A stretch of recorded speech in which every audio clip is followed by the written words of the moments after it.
Hi, welcome back. My name is David, and today I'm going to discuss how I full-length resize my brass and the equipment that I use for it. The equipment I use for it is a 419 Area Zero press. I use a Redding S die with a bushing. The particular bushing that I use is a Short Action Customs bushing, which is a 289 for 6.5 Creedmoor. Before I begin, I make sure that I have a proper headspace gauge.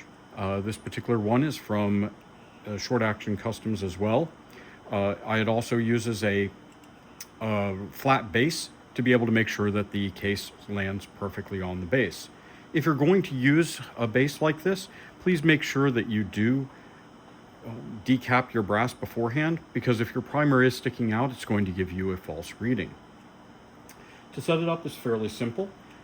You just simply take a piece of brass that you're about to resize, place it in there appropriately, and zero it out. Nothing much to that. Just go ahead and zero that. So now that the brass is appropriately zeroed, I then take the brass and you actually resize it. How you set it up to resize the brass are many different methods. This particular method that I use to be able to set up the die, I saw a video from Eric Cortina. I strongly suggest you go and check that out. When I resize my brass, I make sure that I leave a dwell time. That's when I put the brass all the way up in and I just let it sit there for a few seconds. Usually I try to let it sit there for somewhere in the 3 to 5 seconds. I then take the piece of brass and I check the headspace to make sure that I've bumped it back the appropriate amount. The number that I'm looking for is approximately 2 to 3 thousandths of an inch of bump back.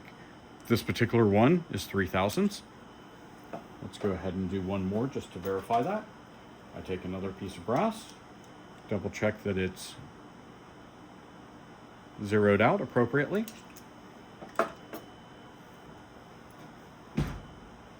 I put it into the press, let it sit for a couple of seconds, take it back out, and check its headspace.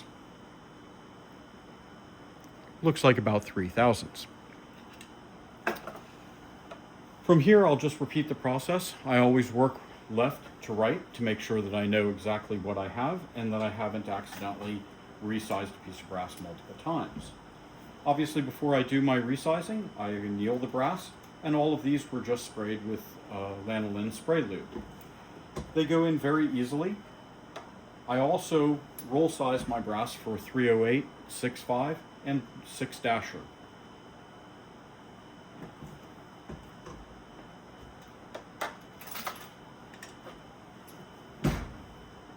The process to do this is, again, very simple, very straightforward, and there's not much to it. The reason that I let it dwell there is when you resize a case, there's going to be some spring back. If you let it dwell there for just a few seconds, it helps minimize the spring back and allows the case to settle before it actually comes back out, hopefully minimizing the amount of spring back that occurs.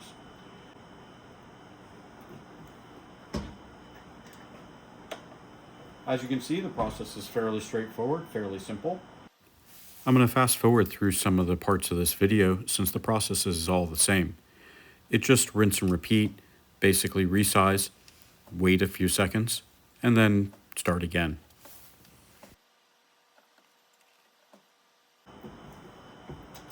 I've tried several different full-length sizing dies, including those of Redding, Hornady, and also Short Action Customs.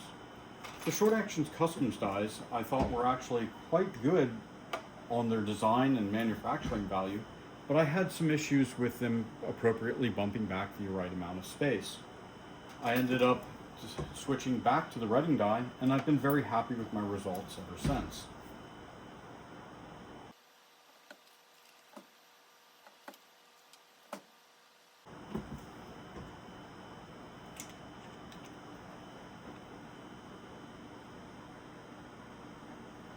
And as you can see, we're right around 2.5 thou of shoulder bump back again.